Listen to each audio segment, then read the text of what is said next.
병판인가 봅니다.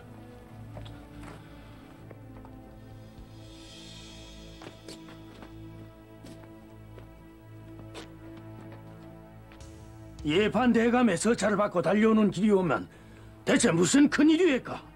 종사에 관계된 일이니 어찌 큰일이 아니겠소. 종사? 아니 그럼 누가 용모를 했단 말이오? 병판 대감께서는 속히 직속 군사들을 불러 주상전하의 신변을 호위해야겠소. 아니 대체 누가?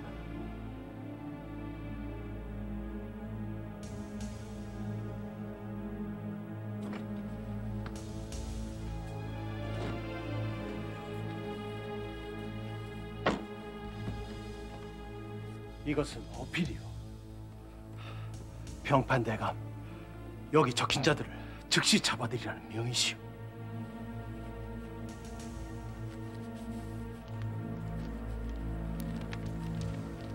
도승지 유인숙, 좌부승지 박세희, 우부승지 홍원필, 동부승지 박훈, 우참찬 이이자, 형조판서 김정, 부제학 김구, 대사성 김식, 대사원 조광조를 의금부에 내리라. 대사원을? 아니 조광조 대감을 말이오?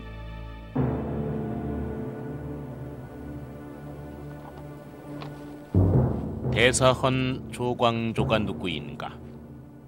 고매한 학식과 덕행으로 조정 내 살림 세력의 중심이 되어온 인물.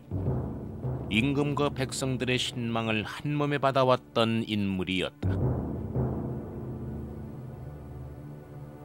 저 무리들의 죄상이 이미 명명백백하온데 군문을 하느라 지체할 이유가 어디 있겠사옵니까? 저들을 당장 척살하옵소서. 전하, 일각이 급하옵니다. 화근의 뿌리를 바삐 끊어 만대 후환이 없도록 하옵소서.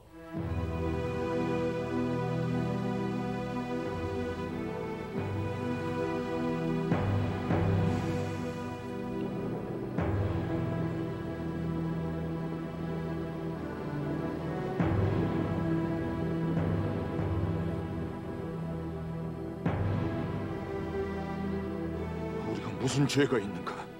옛 송군의 치세를 이 땅에 다시 이루고자 한 것이 그것이 죄란 말인가? 주상의 뜻이 아닐 것일세. 아니야.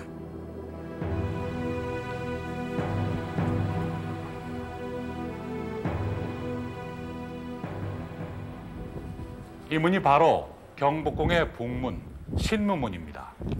지금은 이렇게 굳게 닫혀 있습니다만 1519년 동짓달 보름날 밤 이 문이 은밀하게 열림으로써 이른바 북문의 화라고 불리우는 기묘사화가 시작됐던 것입니다. 기묘년에 이 사화로 희생된 것이 바로 조광조라는 인물입니다.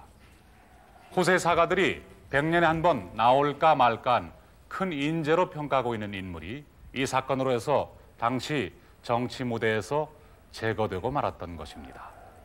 사화란 것은 사전적인 의미로는 정론을 주장하는 선비가 간신들의 모함에 의해서 화를 입는 것을 말합니다.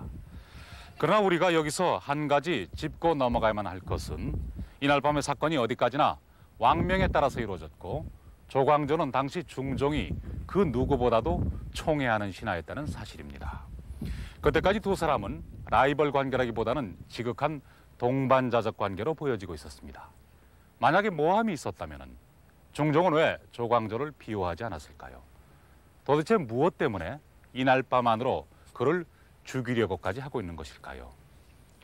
바로 그런 의문을 가지고 오늘 우리는 기묘사화라는 역사적 사건의 표면을 따라가 보고자 합니다. 그 과정에서 역사의 이면에 감추어진 중종과 조광조 두 사람의 진실 또한 찾아낼 수 있으리라고 믿습니다. 전하, 영상대감 드시옵니다. 어서 들라 해라. 영상, 어서 오시오. 전하, 일이 어인일이시옵니까? 어찌 전하에 대해 함부로 선비를 죽였다는 오명을 남기시려 하시옵니까? 조정에서 이미 죄주기를 정했으니 과인인들 어찌하겠소? 영상인 제가 이제야 소식을 듣고 달려오는 길이온데 조정에서 이미 죄를 청했다 하시니 참으로 연유를 알 수가 없사옵니다. 그러하옵니다, 전하. 신 또한 저들을 죽일 만한 죄가 무엇인지 그 까닭을 알 수가 없사옵나이다. 이 일은 중대사이온즉 부디 대신들과 상의하게 하여 주시옵소서. 전하, 저 젊은 유생들은 옛사람의 글을 읽고 지금 그대로 시행하려 한 것이온데 어찌 다른 사심이 있었겠사옵니까? 영상께서는 어찌 저들을 그렇게 두둔하시오? 반정으로 하조의 기틀을 세운 것이 누구요? 그런데 아직도 비린내나는 젊은 유생들이 나이든 조정의 원혼들을 감히 능멸하고 매사에 과격하게 기묘 사화가 일어난 직접적인 계기는 조광조 세력이 당시 조정의 원혼들, 곧 중종 반정을 일으킨 공신들의 공훈 착종 내용을 문제 삼은 데 있었다고 전해진다. 잘못 착정된 것을 바로잡아야 한다는 그들의 여론은 결국 공신 103명 중 3분의 2에 달하는 76명의 공적 사항을 삭제케 했던 것이니 공신에게 주어졌던 정치적 경제적 특전을 박탈당한 세력이 대반격을 가했다는 것이다.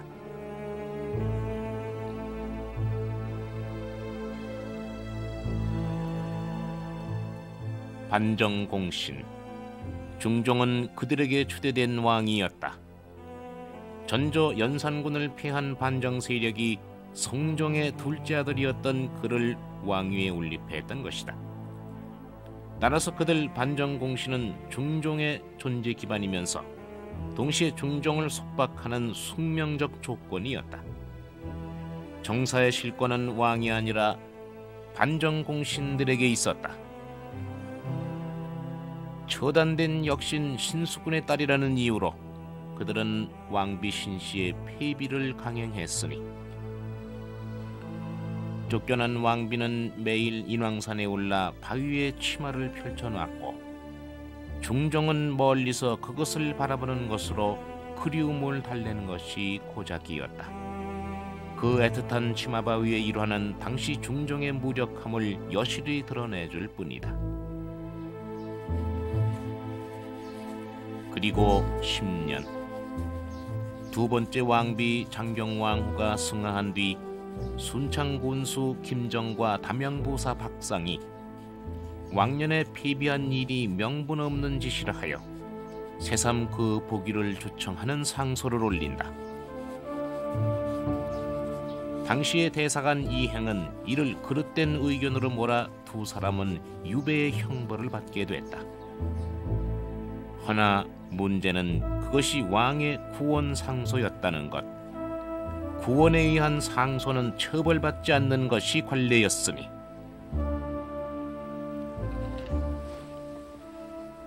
마마, 용안이 초췌하옵니다. 어디 미령하신 것은 아니온지. 머리가 무겁구려. 이 일을 어찌하옵니까? 당장 어이를 부르겠사옵니다. 아니요. 정청에서 중신들의 쟁론이 하도 극심하여 좀 지친 것뿐이요. 아직도 그 상소 얘기오니까? 사륜을 주청한 죄로 당사자들이 이미 다 처벌되었사온데 다 끝난 일들을 가지고 왜 계속 그 야단들이 옵니까? 한쪽에선 구원 상소에 벌을 준 것이 옳지 않으니 방면하라 하고 또 한쪽에선 벌을 준 것이 마땅하다 하고 조정이 아예 두 파로 갈라져 과인을 강박하니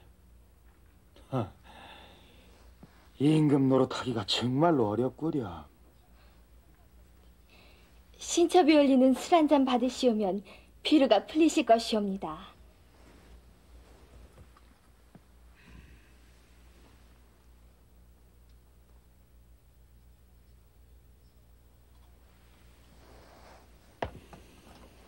마마, 대사관이 어찌 무고한 자들을 죄주자 했겠사옵니까? 죄준 이를 두고 너무 괴념 마옵소서.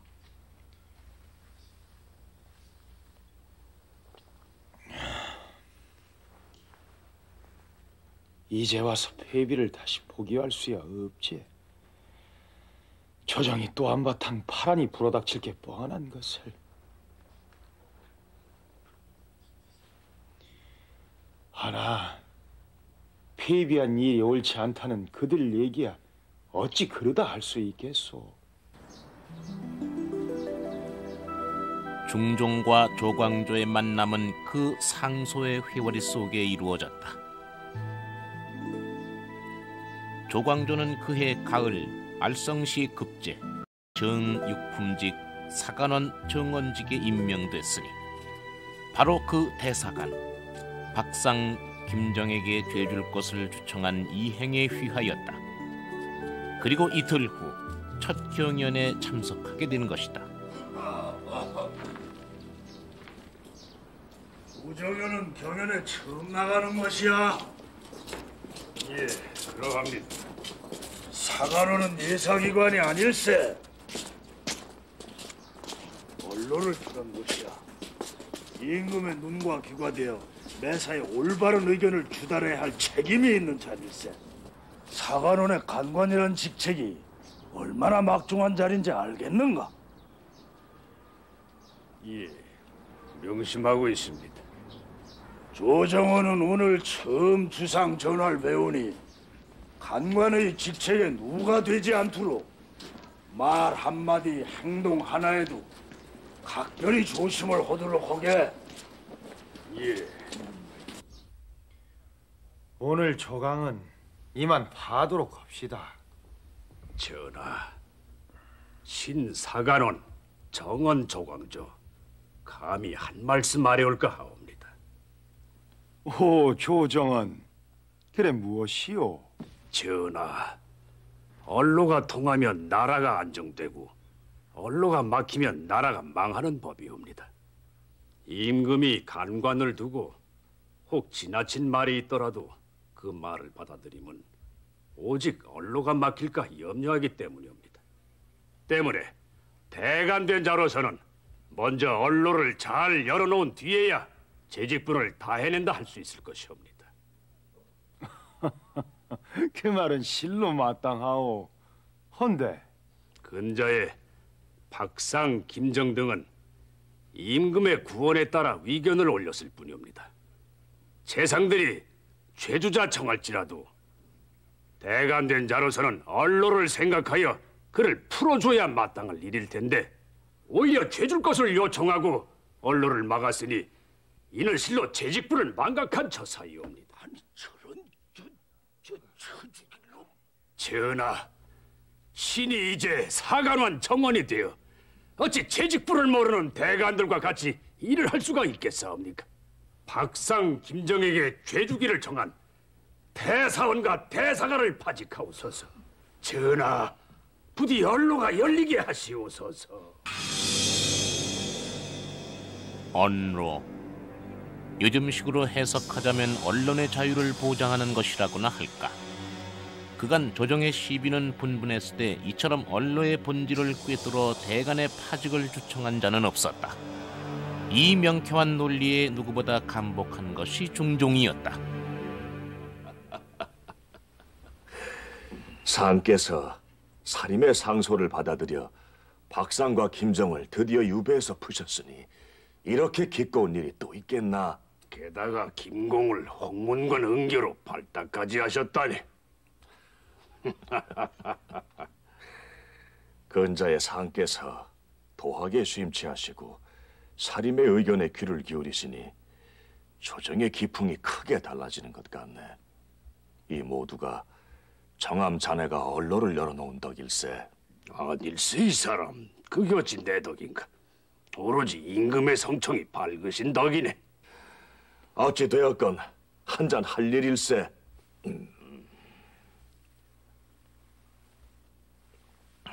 자, 정암 한잔 받게.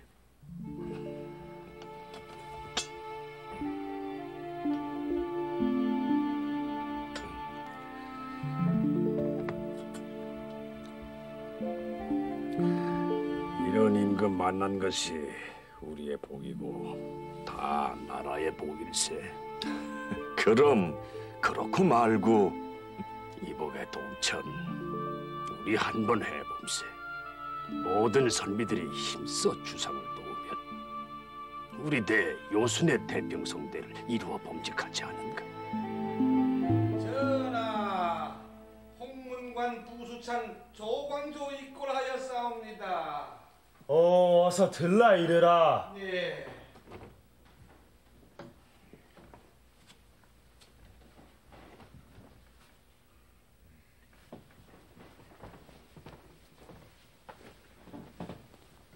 전하, 신을 부르셨사옵니까? 정암, 내 한 가지 물어볼 것이 있어서 불렀소. 전일 선비의 기풍을 살리는 것이 나라를 살리는 것이라 했는데 선비의 기풍이란 유생들에게 달린 것 아니오? 어찌 유생뿐이겠사옵니까? 삼공의 벼슬자리에 오른 자라 할지라도 역시 선비이며 임금이라 할지라도 역시 선비이오니 주상전하 깨우세야말로 선비의 종주이시옵니다. 따라서 선비의 기풍을 살리는 것은 다 상께 달려있는 것이옵니다. 전하께서 스스로 덕을 기르시고 이를 실천에 옮겨가신다면 일부러 교화시키고자 아니하여도 조정의 대소신료들에서 시정의 백성들에 이르기까지 진실로 감복하여 절로 교화가 될 것이옵니다. 정암은 참으로 과인의 스승이요. 알겠소. 과인이 임금의 덕을 크게 갖출 수 있도록 형이 도와주시오. 전하, 감사옵니다. 전하의 성심이 이러하시니 이 나라가 어찌 성군의 지세를 아니 볼 것이옵니까? 조광조는 그 지치란 말을 썼습니다. 그 지극한 정치라는 뜻인데 결국은 유교의 이상 정치를 의미합니다. 그 유교의 이상 정치는 맹자 이후 왕도 정치라고 불러져 왔던 것이고 그 왕도 정치란 공자가 이미 얘기한 예치 덕치를 의미합니다. 말하자면은 왕 자신이 예와 덕을 많이 쌓아서 선정을 베푼다는 것이죠. 이러한 것을 그 조광조가 다시 강조하게 된 것은 그 자신이 중종 반정의 분위기에서 등장을 한 인물이기 때문에 연산군으로 해서 어지럽혀진 정치 현실을 모든 것을 깨끗이 개혁을 해가지고 다시 이 올바른 이상 정치를 실현하자는 뜻에서 그런 말을 했던 것입니다. 이 조광조의 그 개혁 정신이 역시 그 반정을 실현하는데 아주 적절한 것이다라고 판단을 해서 중종은 또 중종 나름대로 조광조를 크게 등용시켜주고 그 등용시키면서 개혁안들을 실천에 옮겼던 것입니다. 그처럼 뜻과 행동을 조광조와 함께하고자 했던 중종. 그러나 오늘에는 전하께서 하시옵고 신이 또한 나옵니다.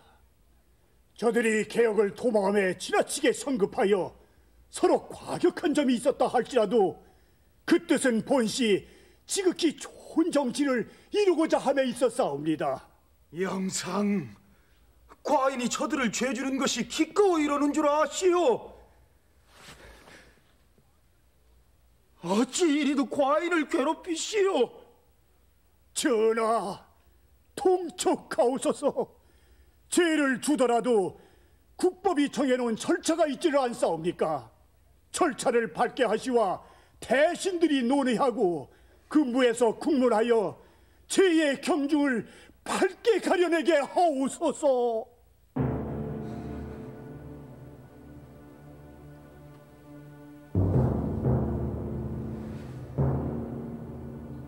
그리하시오. 절차대로 하시오. 저들을 하옥시키고 중신들을 불러 모아 죄안을 정하시오. 김여사화는 조광조가 대사관의 파직을 주청한 그날로부터 꼭 4년 만에 일어난 일이었습니다. 그러나 그 이전까지 조광조는 실로 초고속의 승진을 거듭해왔습니다. 사관원 정원직에서부터 3년 사이에 홍문관 부제학이라는 중책을 제수받았고 다시 1년이 채 못 되어서 사헌부 대사헌의 자리에까지 오르게 된 것입니다. 실록에서조차도 고금의 그 유례가 없는 일이라고 표현하고 있는 이 파격적인 승진은 왕의 절대적인 비호가 있었기에 가능한 일이었습니다. 이와 함께 조정의 세력 판도는 재편됩니다. 기성 귀족 출신인 훈구 신료들의 세력에 위협을 줄 만큼 신진 사림 세력들의 진출과 성장이 두드러지게 된 것입니다. 이것이 과연 우연히 이루어진 일일까요? 실록을 보면 이 새로운 세력의 대두는 종종이 다분히 의도적으로 육성한 것이다라는 인상을 짙게 받게 됩니다. 중종 8년 이후부터 왕은 신진 인재의 등용에 집중적인 관심을 보이고 있습니다. 중종 8년이란 시점, 그것은 반정의 주동인물들이 대부분 죽거나 탄핵을 받아서 물러난 시점과 일치합니다. 집권 초기에 반정 공신들에게 실권을 빼앗겼던 중종이 이 시기부터 비로소 독자적인 자신의 지지 기반을 마련하려고 했다는 해석이 가능해집니다. 말하자면 왕권 강화 작업에 나선 것입니다. 조광조가 발탁된 것이 중종 10년, 그 이후 중종의 전폭적인 신임이 조광조를 중심으로 한 사림 세력을 키웠던 것입니다. 그러나 불과 4년 뒤 중종은 이제 이곳 근정전에서 자신이 스스로 키웠던 바로 그 세력들을 생사의 갈림길에 세워놓고 있는 것입니다. 죄안은 정했는가? 예, 여기 있사옵니다.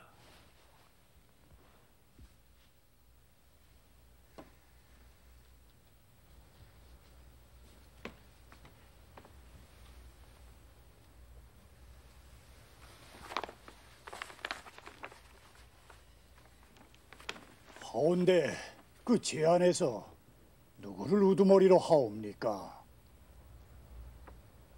조광조를 그 우두머리로 하라. 조광조, 김정, 김식, 김구 등은 서로 붕당을 지어 자기들에게 붙는 자는 진출시키고 다른 자는 배척하여 세력을 이루었다. 이들이 요직을 차지하고 앉아서는 후진들을 꿰어 과격하게 구는 것을 버릇이 되게 했다. 그리하여 국론을 뒤집고 조정의 정사를 날로 그르쳤으니 그 죄를 문초하라.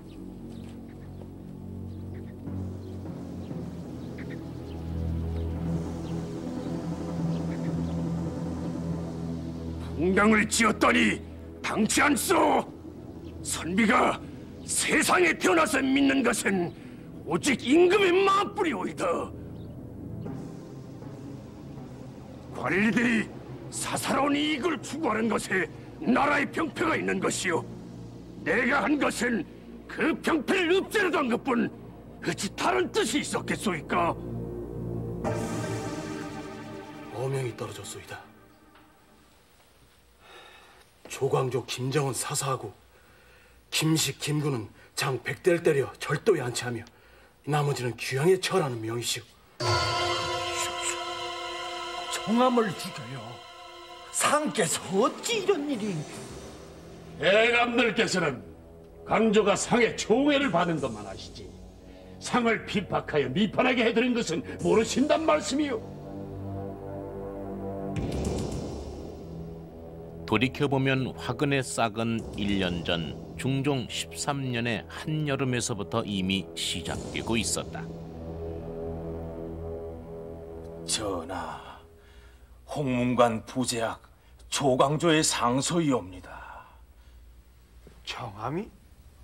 그래, 무슨 상소란 말인고?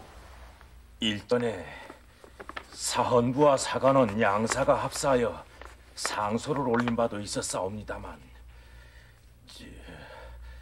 소격서 혁파의 건인 줄로 아옵니다. 소격서? 그것은 윤호하지 않겠다 하지 않았느냐? 비답하라. 소격서는 혁파할 수 없다. 소격서는 반드시 혁파해야 할 것이오.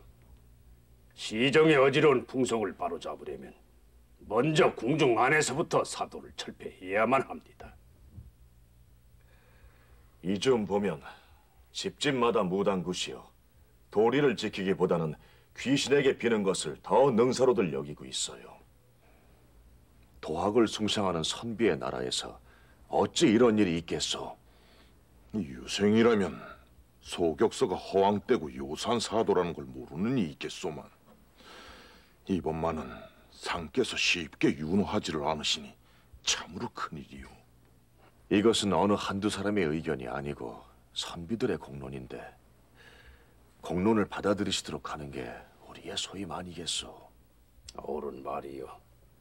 사헌부, 사간원, 홍문관 이 3사가 힘을 모으고 모든 유생들이 나서 봅시다. 주상 전하께서 간합하실 때까지 거듭거듭 추청을 드리는 겁니다. 뭐라고요? 대간이 사직을 했다고요? 상께서 소격서 혁파를 윤호하지 않으시니 대간의 소임을 다할 수 없다 하여 나오지 않는답니다. 지나칩니다. 지나쳐요. 조의 자식을 기호하려는 주인 영감의 수염을 뜯는다더니 지금 저자들이 감히 주상과의 힘을 겨루자는 겁니까? 근자의 주상 전하께서 신진들을 너무 신임하시어 무슨 말인지 다 들어준 탓이지요. 허나 이번만은 다를 거려. 저 무리들을 피하시어 이 경연까지 패하셨다지 않습니까? 주상께서 얼마나 시달렸으면 그래 하시겠소. 소격서 혁파 문제로 조정이 시끄러운 지 얼마요? 벌써 달포가 넘었어요. 여보시오 지정. 예. 저자들 말이요. 자기들만 옳고 자기들만 잘났다고 날뛰는 꼴을 우린 보고만 있어야 하오. 온 조정이 저자들 손아귀에서 놀아나고 있어요. 네, 어찌 그것을 모르겠소. 우리 낭양군 홍대감 댁을 한번 찾아뵙시다. 그 어른도 저자들의 작태를 곱게 보시진 않을게요. 전하, 조정에는 하루라도 대간이 없어서는 아니 되옵니다. 한시바삐 소격서를 혁파하시와 대간을 불러들이시옵소서. 장함은 이미 내 뜻을 알고 있질 않소. 세종과 성종 같은 성군들께서도 오히려 혁파하지 않으신 것을 과인에 대해 와서 어찌 갑자기 없애버릴 수가 있겠소? 세종과 성종께서 훌륭한 임금이셨다 하더라도 이 소격서를 혁파하지 않으신 것은 큰 잘못이옵니다. 선대에서 없애지 않았다 하여 그대로 두면 후손들은 또 성상을 핑계로 하여 그대로 둘 것이니 이는 자손 만대 폐단으로 남기게 되는 것이옵니다. 고칠 만한 일이 있다 하더라도 어찌 일마다 하루아침에 다 고칠 수가 있겠는가? 전하, 신등은 전하께 성운을 입사와 조금이라도 도와서 이 나라를 동방만세의 터전으로 만들고자 바랄 뿐이옵니다. 엎드려 바라옵건대 성총을 가다듬으시어 부디 소격서를 혁파하시옵소서. 과인의 뜻은 더 말할 것이 없다. 물러가라. 조광조는 물러서지 않았다. 상소 또 상소. 조정 내 살림 세력들의 상소가 줄을 이었다. 중종은 대사관의 사직원을 전격 수리함으로써 그에 맞섰으나 마침내는 의정부의 대신들까지 혁파에 동조하는 상소를 올리기에 이르렀으니 중종은 이 줄다리기에 지칠 대로 지쳐 있었다. 그런데 부패를 버리시어 동속을 불러주소서. 소격서는 사도이옵니다. 성도를 해가소서. 전하. 이게 무슨 소리냐? 전하, 큰일 났사옵니다. 왜 이리 소란스러운고? 사헌부와 사관원, 홍문관 관원들이 다 대전 앞으로 몰려와 거적을 깔고 엎드려 있사온데 소격서 혁파에 윤허가 날 때까지는 물러나지 않는다 하옵니다. 정암 끈질기기도 하구나. 신 조광조, 전하의 뜻을 돌릴 수만 있다면 이 자리에서 고대 쓰러진 들 어떠오리까? 전하, 소격사를 협파하소서. 윤호해 주시옵소서. 윤호해 주시옵소서. 전하. 이를테면 연좌농성이었다. 상소나 진언으로 해결되지 않으니 마지막 선택은 데모였다. 군신 간의 팽팽한 힘의 대결로 돌입한 것이었다.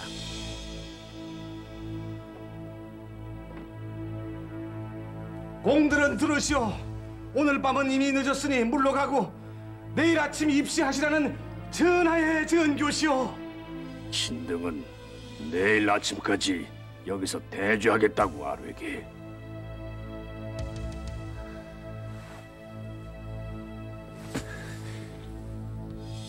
상기도 물러가지 않았느냐? 그러하옵니다, 전하.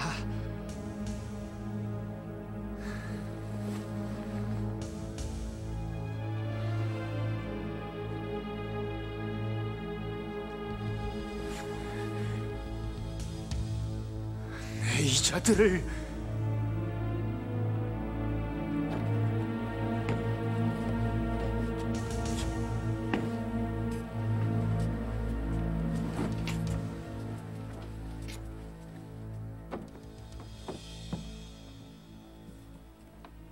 물러들 가라.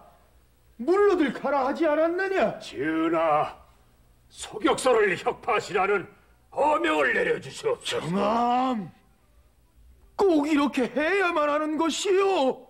전하, 신은 전하께서 어떠한 벌을 주시더라도 달게 받겠사옵니다.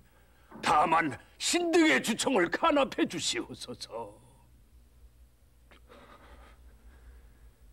어찌 이리도 과인을 괴롭힌단 말이오. 전하, 군주는 하늘의 도리를 행하는 이옵니다. 바르지 않은 것을 버리시고 바른 길을 취하소서. 혁파를 명해 주시옵소서. 윤호해 주시옵소서. 전하, 전하.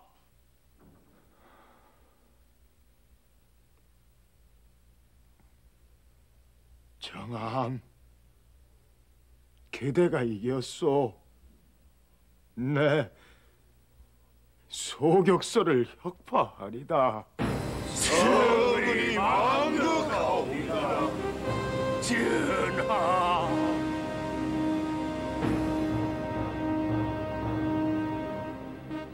중종은 왜 그렇게 완강하게 소격서 혁파를 거부해왔을까? 그 혁파의 건의는 일찍이 중종 초기부터 유생들에 의해 계속 제기되어 온 것이었다. 그러나 선대로부터 물려받은 제도는 되도록 고치지 않겠다는 것이 중종의 입장이었다. 곧 중종은 지나치게 급진적이고 전면적인 개혁은 원하지 않았던 것이다.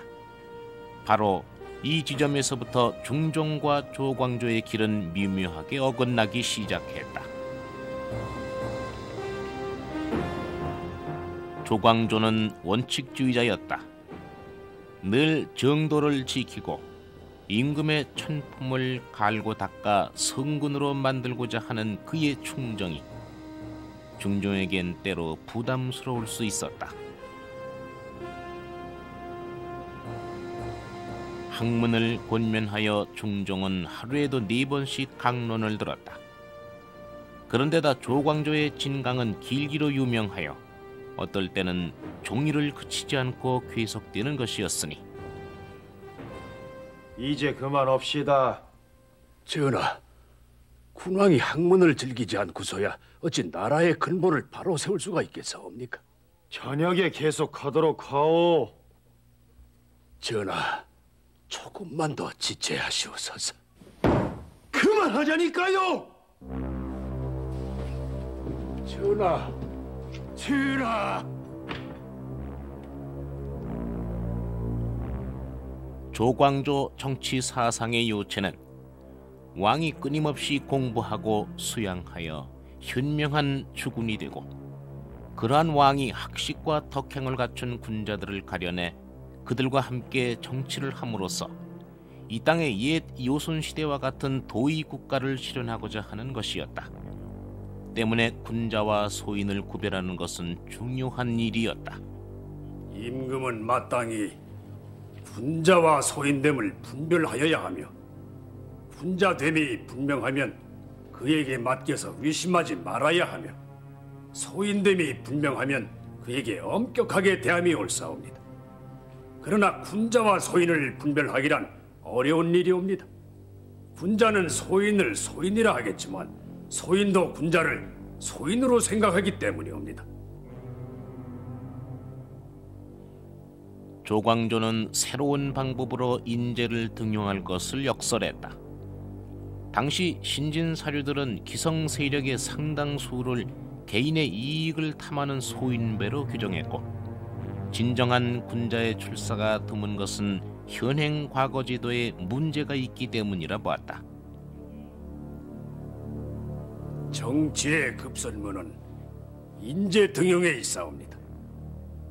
허나 지금의 과거 제도는 글을 잘 쓰고 문장을 잘 쓰는 데 치중해 있어 진실로 덕행 있는 선비를 얻기가 어렵사옵니다. 높은 뜻을 가진 선비일수록 초야에 묻혀 벼슬길에 구구한 마음을 쓰지 않는즉 초야로부터 널리 인재를 천거받아 임금이 그 중에서 가려 뽑는다면은 어찌 걸출한 제목을 넣지 못하겠사옵니까? 김효년 4월, 조광조의 진언을 받아들여 시행된 것이 현량과. 이 천거제 과거를 통해 28명의 신진 사류들이 새로 중용됐으니 성균관 유생 시절부터 조광조의 직이었던 김식이 장원이었다. 과거를 보지 않아 한미한 직책에 머물러 있다 일약 대사상의 지위에 발탁되었던 김식. 허나 불과 7개월 뒤 현량과 출신과 현량과를 지지했던 사림 세력들은 이제 조광조의 붕당으로 지목받고 있는 것이다. 조광조와 그를 추종하는 선비들에게 주어진 죄목은 붕당을 형성했다는 것이었습니다. 그러나 당시 조정의 신진사류들은 자신들의 집단은 붕당이 아니라 붕우관계라고 역설하고 있었습니다. 그 붕당과 붕우는 과연 어떻게 다른 것일까요? 조광조의 구별에 따르면 개인의 영달과 이익을 도모하는 집단은 붕당이며, 사리를 배제하고 공적인 마음으로 협력하면서 옳은 것을 권면하고자 집단을 이루는 것은 붕당이 아니라는 것입니다. 즉 소학에서 가르치는 붕우지도를 실천하는 것으로 보는 것입니다. 그러나 붕당이든 붕우든 간에 실제로 중요한 것은 그 어느 쪽에서 보아도 이들이 엄연히 하나의 세력 집단을 이루고 있었다는 바로 그 점일 것입니다. 현량과를 통해서 신진 사류들이 대거 등용됨으로써 이 집단의 세력 기반은 더욱 두터워졌고, 이들이 조정의 여론기관인 삼사를 장악해서 정치의 대세를 이끌어가고 있었던 것입니다. 즉 이들은 좋은 의미로든 나쁜 의미로든 집단의 힘을 자신들의 무기로 하고 있었고, 그 힘은 이미 왕에게까지도 압력으로 작용하고 있었던 것입니다. 지금 이들에게 주어진 붕당이라는 제목은 바로 그 집단적 힘에 대한 경계심이 드디어 표면으로 드러난 것이라고 할 수 있겠습니다.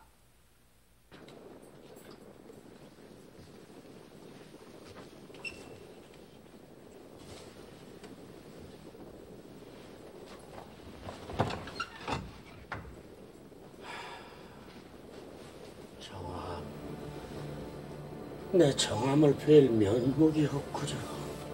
무슨 말씀을?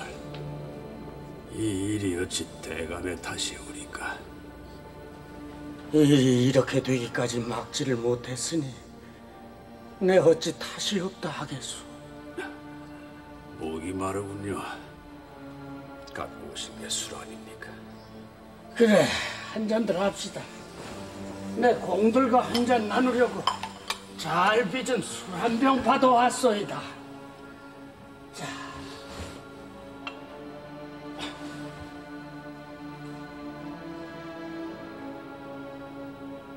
이게 우리가 세상에서 마지막 먹는 술이겠구려.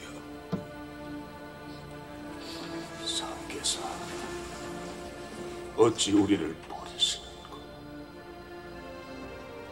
상께서 어찌 우리를 버리시겠나? 아닐세. 그런 것이 아닐세.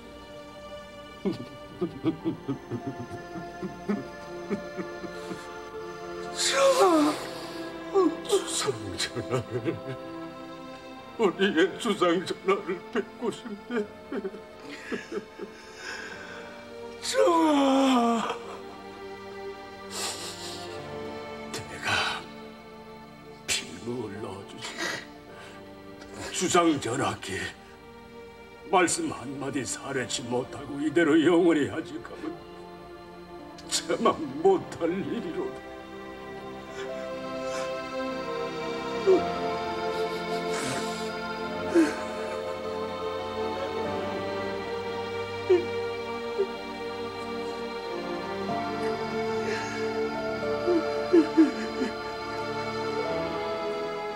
그날 밤 조광조는 입었던 저고리에 상소를 써올렸다.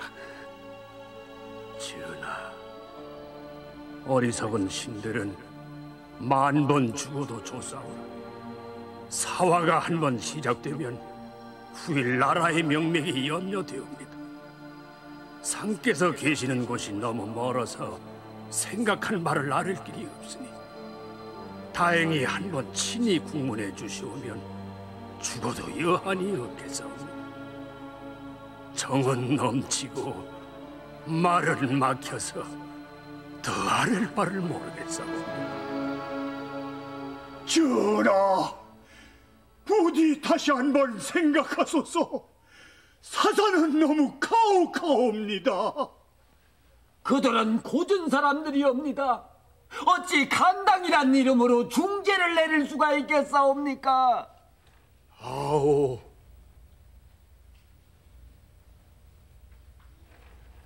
저들이 사심이 없었다는 것을 과인이 모르는 바 아니로다.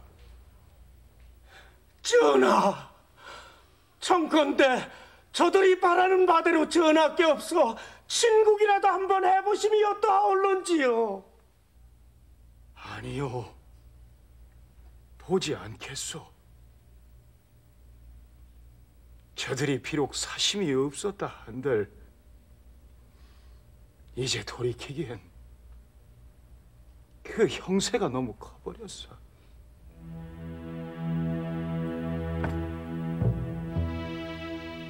중종이 살림 세력의 힘을 새삼 뼈아프게 느끼지 않을 수 없었던 사건, 그것이 바로 반정공신 사쿤 사건이었다. 완연한 가을이로세.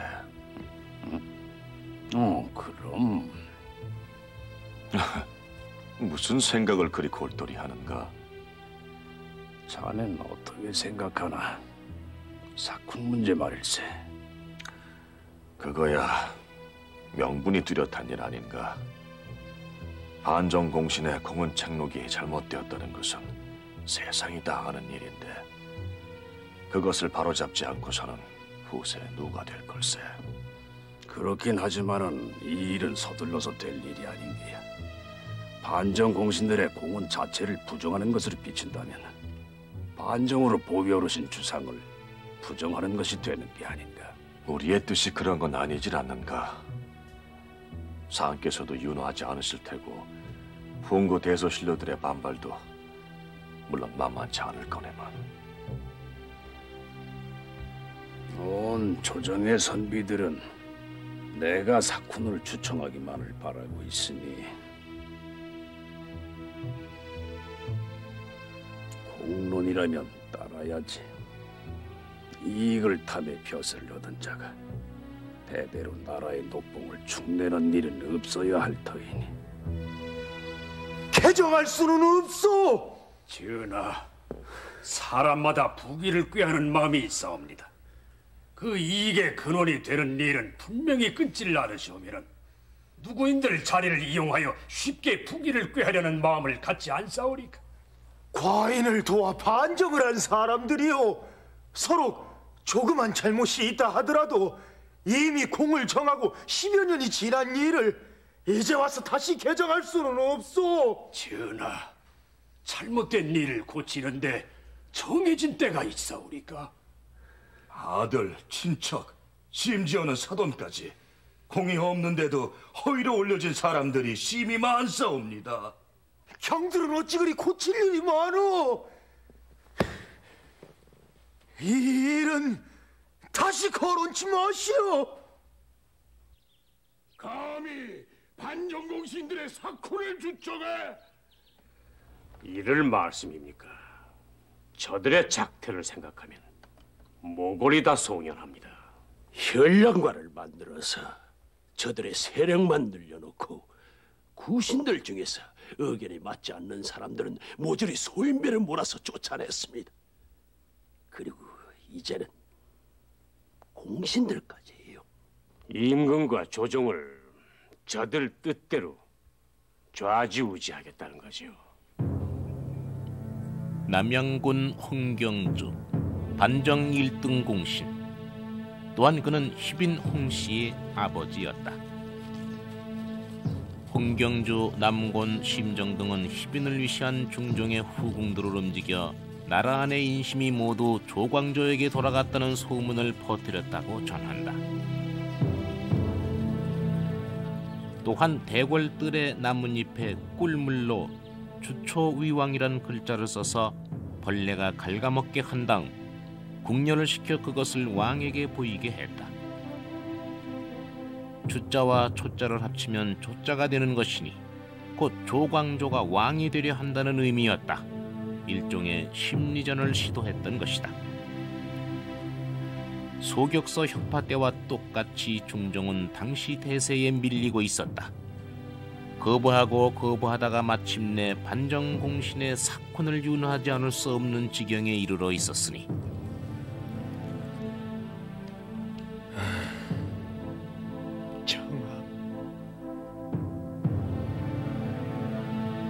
신무문의 화가 벌어진 것은 중종이 공신 사콘을 제거한 지 엿새 만의 일이었다. 그것은 왕이 밀지로서 명한 일이었다는 것이 홍경주 등의 주장이다. 밀지가 실제로 중종이 준 것인지는 확인할 길이 없으나 그 내용은 이렇다. 내가 조광조들을 죄주고 싶어도 대간과 홍문관 육조유생들이 모두 반대할 것이니 경등이 먼저 그들을 처치하고 나에게 알리도록 하라.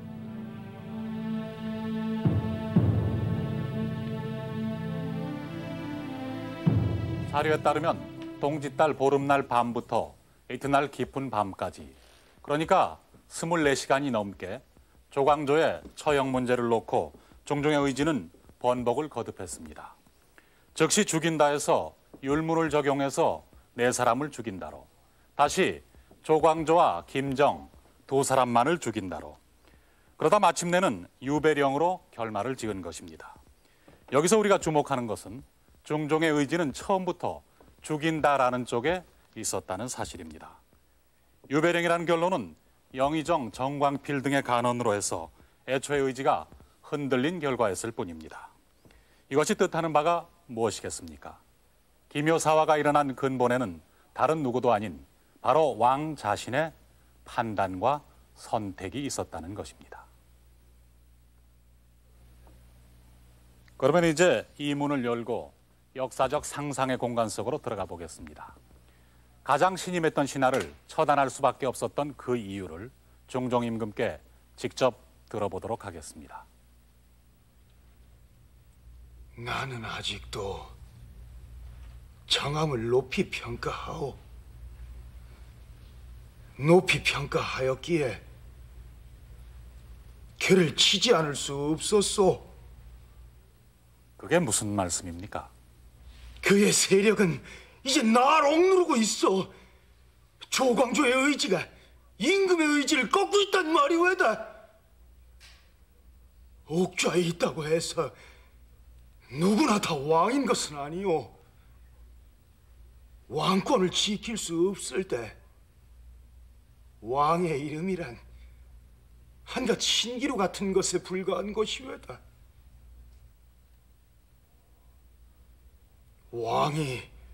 왕이고자 한다면 왕권을 침해하는 세력은 살을 깎는 아픔이 있다 해도 쳐야 하는 것.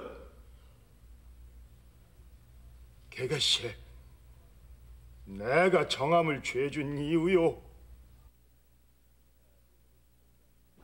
중종은 집권 기간 동안 내내 왕권을 유지하고 강화하는 데 집착하고 있었는데 신진사류가 등장하는 배경도 이제 그렇고, 신진사류가 중종 12년을 고비로 해서 강력한 이제 정치 세력으로 등장하면서 중종은 이와 같은 그 조광조를 필두로 한 신진사류의 성장을 왕권의 그 위협적인 요소로 받아들이고 있습니다. 물론 조광조 입장에서는 왕권에 도전할 생각을 전혀 이제 가졌던 것은 아님에도 불구하고 이렇게 받아들였다는데 이제 문제가 있었다고 보아집니다.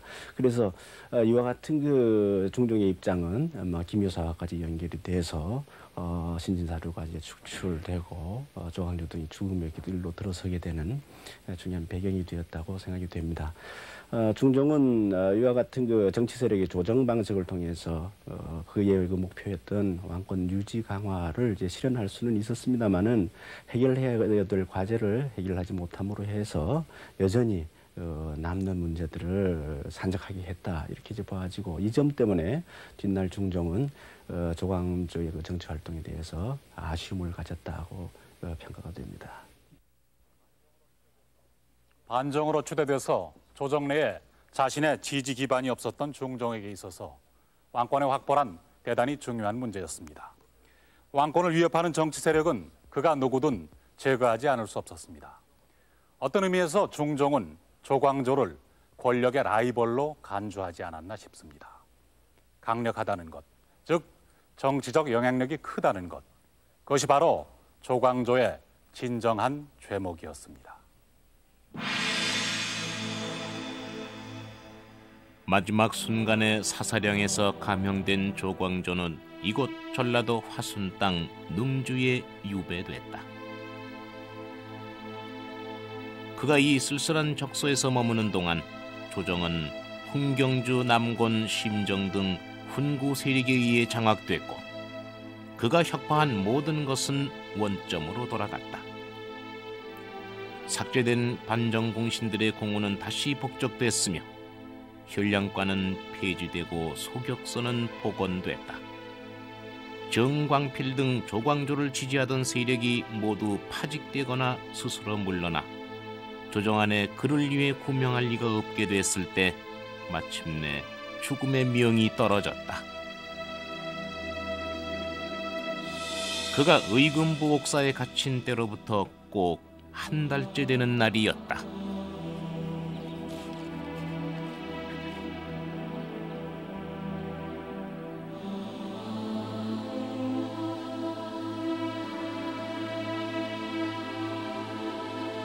사사하라는 명만 있고 사사하라는 문자는 없소이까?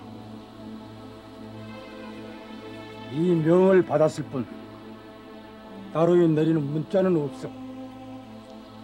정승의 반열에 있던 자를 죽이는데 이토록 허술하니 그 폐단이 실로 근심스럽구려. 간악한 자들이 제 맘대로 미운 자를 죽일 수도 있을 터인지. 내 상기에 소를 올려 한 말씀 경계하고 싶지만은 이젠 할 수가 없구나. 너무 지체할 수가 없소이다. 서두르시오. 내가 죽거든 얇은 나무로 관을 짜도록 하거라.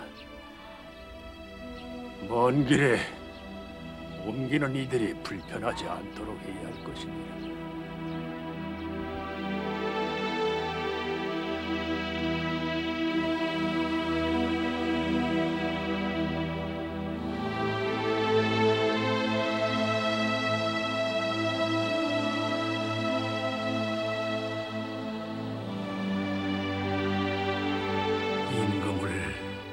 어버이같이 사랑하고 나라 일을 내 집같이 걱정하였노라.